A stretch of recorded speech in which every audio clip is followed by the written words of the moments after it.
Fatos e versões. O que vai impactar na sua vida agora no Café com Política. No Café com Política de hoje, a gente conversa com o consultor de Relações Institucionais e Econômicas da AMIG, a Associação dos Municípios Mineradores de Minas e do Brasil, Valdir Salvador. Salvador, bom dia, bem-vindo aqui ao Café com Política, prazer falar contigo. Muito bom dia, o prazer é nosso. Estamos aqui para falar sobre mineração, sobre os novos passos que a AMIG e os municípios mineradores estão dando em favor do segmento. Pois é, Salvador, para começar o nosso bate-papo, eu quero falar aqui o seguinte, que a Agência Nacional de Mineração quer reduzir a sonegação fiscal no setor e, para isso, treinar prefeituras para fiscalizar os royalties da mineração. Uma iniciativa que tenta melhorar a efetividade quanto ao recolhimento dos royalties minerais, a CEFEM, que vira e mexe. A gente fala nela aqui, as multas e autuações ficam a cargo da ANM. Não custa lembrar que a Agência Nacional de Mineração, isso foi muito dito, por exemplo, quando houve o crime da Vale lá em Brumadinho, tem pouquíssimos fiscais para muita mineração que existe Brasil afora e é evidente que aqui em Minas Gerais também.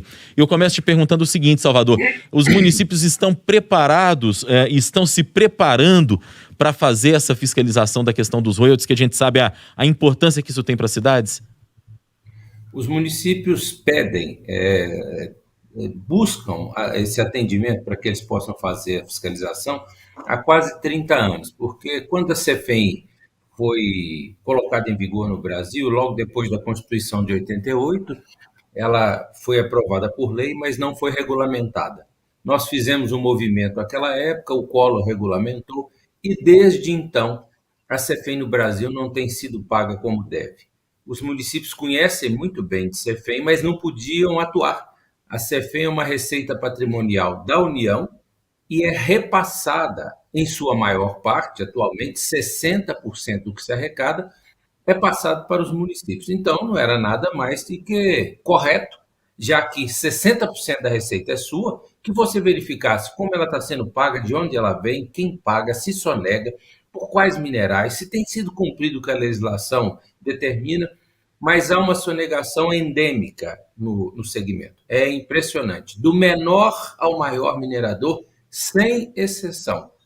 Não paga-se o que é correto, não paga-se o que é devido, o prejuízo é ao país, a mineração é vital para a sobrevivência, para o desenvolvimento dos municípios e dos estados mineradores, mas ela traz impactos ambientais, sociais, econômicos, positivos e negativos. Então, a CEFEM, que agora é uma CEFEM de um porte maior, porque até 2 anos e meio atrás o Brasil recebia a menor CEFEM do planeta, mesmo sendo um dos países mais ricos do mundo em reserva mineral, recebia, por isso, a menor royalty do mundo. Então, os municípios pleitearam isso ao longo dos anos, mas não conseguiam. Na nova lei de arrecadação do royalty, que foi feita no governo do presidente Temer e sancionada no finalzinho do mandato dele, em 19 de dezembro de 2017, permite que os municípios façam uma parceria com a Agência Nacional de Mineração e passem, depois de qualificados, naturalmente, a poder exercer o papel que a agência teria que fazer, mas não tem braço para fazer, né? Para que os ouvintes, todos nós, rememoremos o que a gente sempre fala, o Brasil quase quadruplicou a sua produção mineral nos últimos 30 anos. E a Agência Nacional de Mineração caiu a sua estrutura, diminuiu a sua estrutura pela metade. Para que os ouvintes tenham noção, o Brasil tem 2.600 municípios mineradores, mas a grande maioria são de pequena arrecadação. A atividade é muito concentrada em algumas dezenas de municípios, mas são algumas milhares de empresas fazendo mineração. Existem hoje, para fiscalizar CEFEM, para fiscalizar royalty no Brasil, 7 fiscais. 7. Ou seja, não há fiscalização. A gente costuma dizer que no Brasil as mineradoras fazem autorregulação, funcionam da maneira que acham que deve funcionar, porque têm a certeza absoluta que ninguém vai fiscalizá-las. Pois é. Então, agora, a AMIG, que tem atuação em Minas, no Pará, na Bahia, no Mato Grosso e no Rio de Janeiro, está através de convênio, oferecendo à agência 66 novos fiscais. Nós estamos multiplicando por 9 vezes, isso inicialmente, por 9 vezes a capacidade de fiscalização de Cefem no Brasil. Os fiscais serão treinados, eles já Sim. conhecem muito da matéria, mas eles serão ainda mais qualificados a partir, possivelmente, do final desse mês. Farão atuação em campo a partir do mês que vem até o final do ano. E ano que vem, que faltam apenas 3 meses e meio, nós teremos aí uma equipe muito afiada, já com experiência de campo, para poder ajudar a diminuir essa enorme sonegação, inclusive já comprovada pelo Tribunal de Contas da União. Certo. Ô Salvador, para que a gente possa até dinamizar um pouquinho aqui mais o nosso bate-papo, eu te pergunto o seguinte: vocês têm uma expectativa de quanto que nós podemos ter de aumento de arrecadação da Cefem a partir dessa atuação dos fiscais que a AMIG está oferecendo para que essa fiscalização seja efetivamente aumentada? Sim, a nossa expectativa é até um pouco maior do que a do TCU. A do TCU, apontada em vários relatórios, diz que para cada R$ 1 de Cefem arrecadada no Brasil, há um sonegado. Então, por exemplo, o Brasil arrecadou nesse ano, de janeiro a agosto, 6,6 bilhões de reais.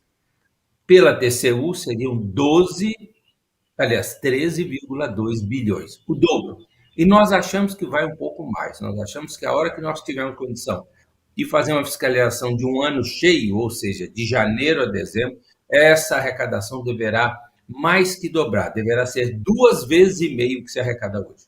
Bom dia para o senhor, Valdir. Prazer falar com você aqui Thalita, na Rádio Super. E eu te pergunto o seguinte: por que essa demora, essa tão demorada, né, ação aí, por que essa tão demorada regularização em todas essas questões que o senhor explicou?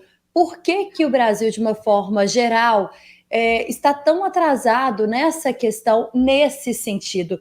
E qual a expectativa do senhor para que essa mudança ocorra daqui para frente?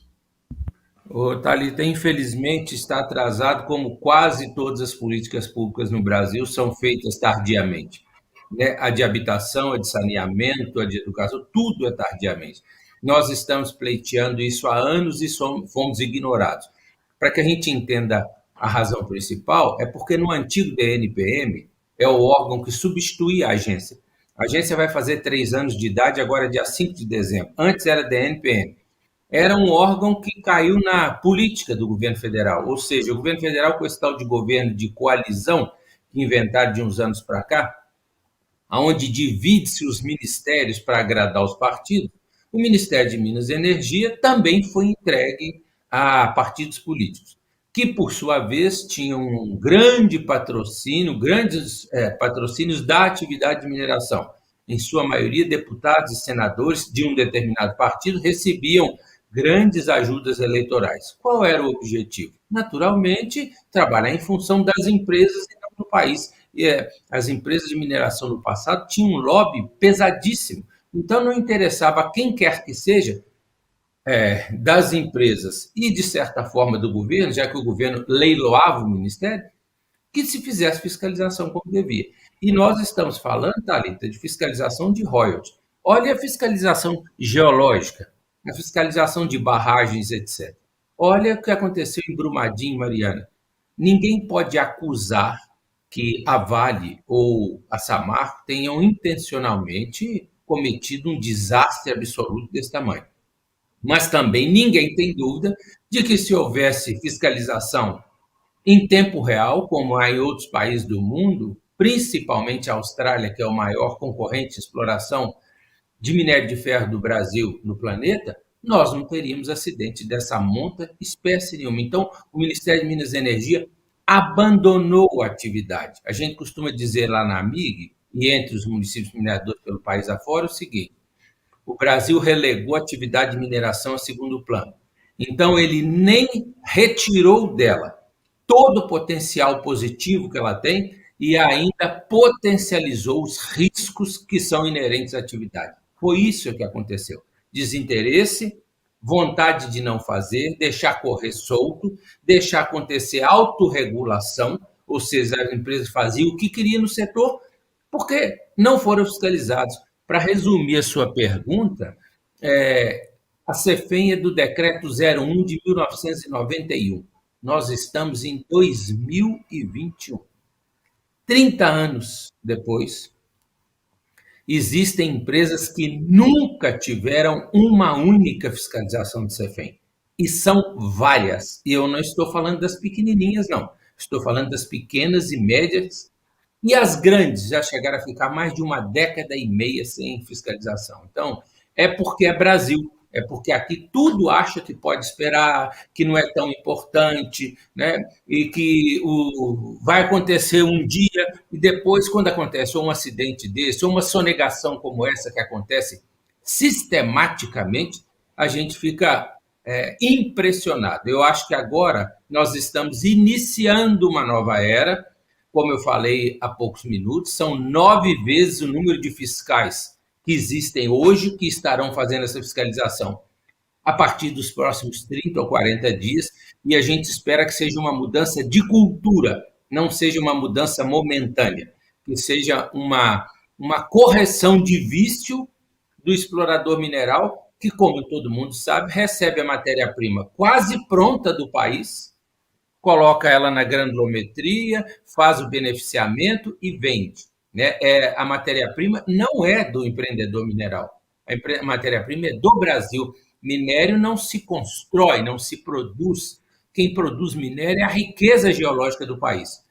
Entrega esse minério, como, por exemplo, no caso do minério de ferro, cobrando 4% do valor de venda dele para ser pago ao país. 4%. Imagina qualquer produtor de qualquer produto que você venda no Brasil, de computador, a caneta, a óculos, a jornal, a sua rádio, que chegasse quase pronto ou pronto a você e cobrasse apenas 4% por estar te entregando esse produto para você melhorar e vendê-lo. E você ainda vai sonegar, pagando apenas 4% do valor?